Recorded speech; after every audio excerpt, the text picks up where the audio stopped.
You're listening to the official podcast of Asbury University, produced by students with God-honoring conversations that inform, edify, and encourage. This is Asbury.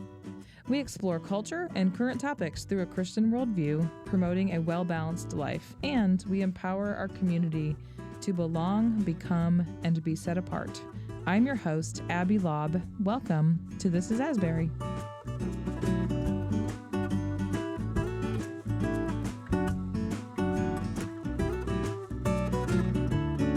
This week on the podcast, I'm joined with Dr. Brian Hall. Brian Hall is professor of pastoral and Christian ministries here at Asbury. He also has served in church ministry for more than 25 years, including work at the local church and denominational levels. Dr. Hall is also a Gardner Scholar and director of YBL, which stands for Youth Becoming Leaders.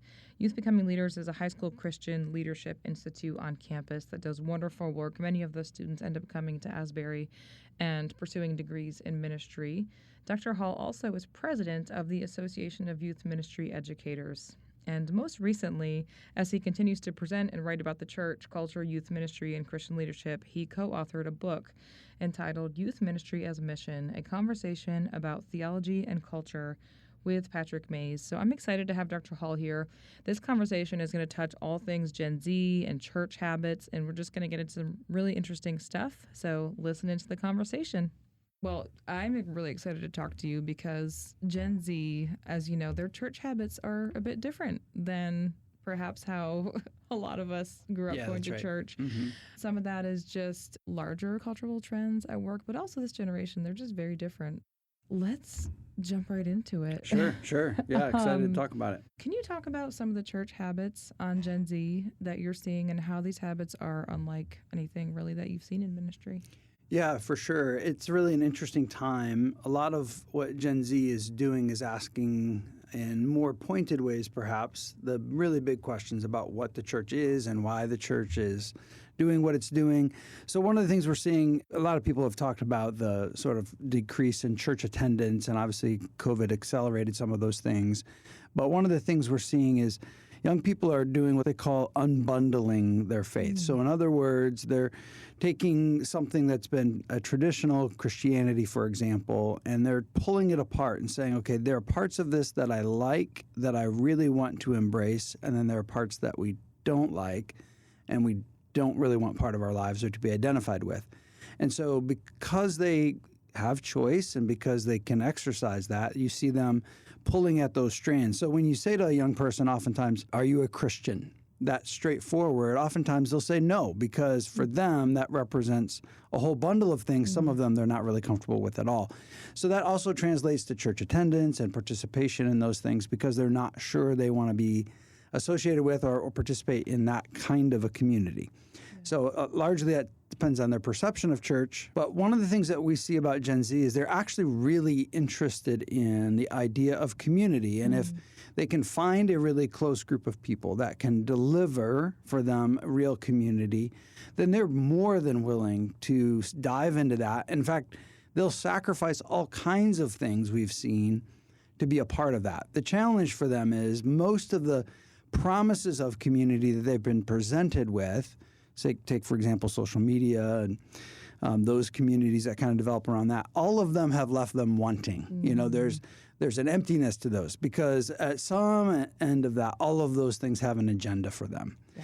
And so they become really jaded towards that kind of a thing. So I'm saying that to say part of what I think the church can do is actually care about young people, like actually invest in their lives.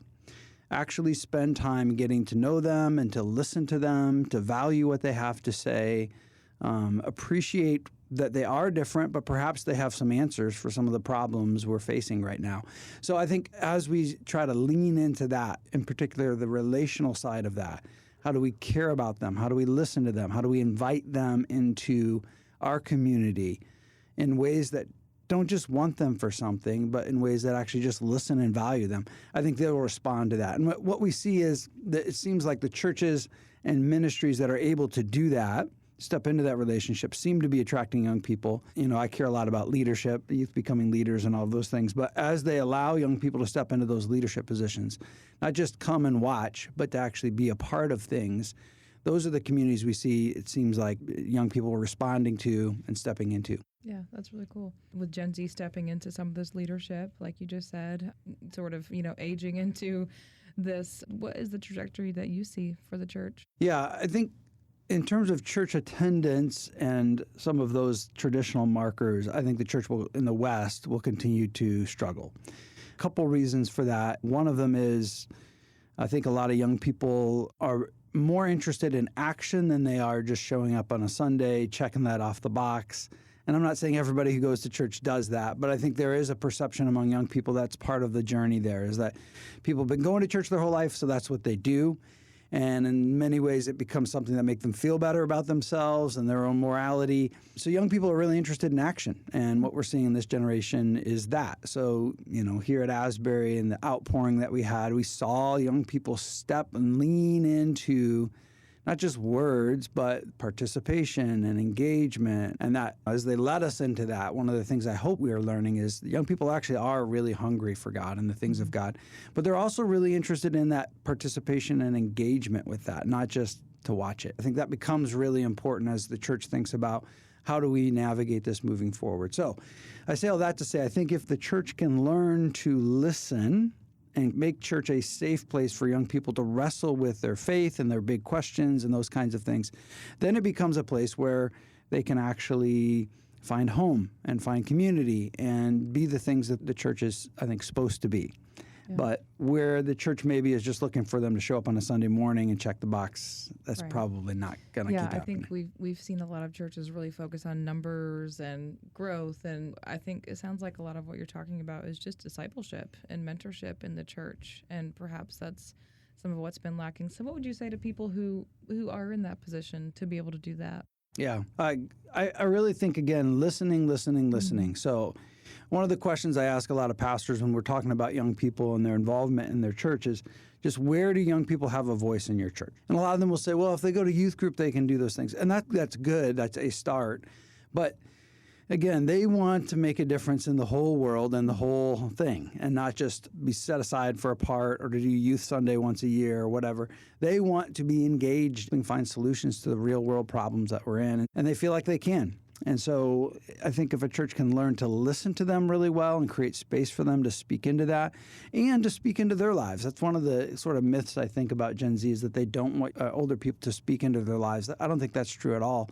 I just think they want that without agenda. So as long as we come to them and actually care about them, then they're willing to engage all of that. So I think listening, and making regular spaces for them to have voice, and then again to ask those big questions. Is it okay for them to ask those really hard questions? We know young people are going to ask them. So why aren't we making the space in our churches where it's hopefully safer for them to get some handles on some things? I think if we can do that, then I think we're going to be way better off in terms of it, getting them engaged and involved. And to be frank, I really believe that God's at work in this generation and speaking to them and calling them forward. And so if we're not willing to listen to them, then I think we're missing out on some of what God's up to in the world right now. Yeah. Well, we saw that so clearly in February at the outpouring. So just talk about briefly, we're a university and we're not a church, so we're not saying, we did church for 2 weeks, but what can churches learn from what happened here, do you think? Yeah, I mean, number one for me easily is that young people are hungry. Mm-hmm. And so can we create spaces for them to step into that hunger for God, like just to listen and to wait and to spend that time? And I'm not at all trying to say that every church should be able to replicate sort of the actions of what happened at Asbury, but I do think many of them can help young people step into that hunger and recognize that that's where they are. So let's let them lead us into that. Let's let them ask those big questions. Let's let them pull at the strands of what we've said Christianity is and call us to question on some of those things. And let them help us, lead us into some solutions. So I just think a large part of it is listening and learning, and so stepping into the young people's desire for a God that's real. A lot of people before any of this happened said that Gen Z was a generation that heard about God but had never really experienced Him.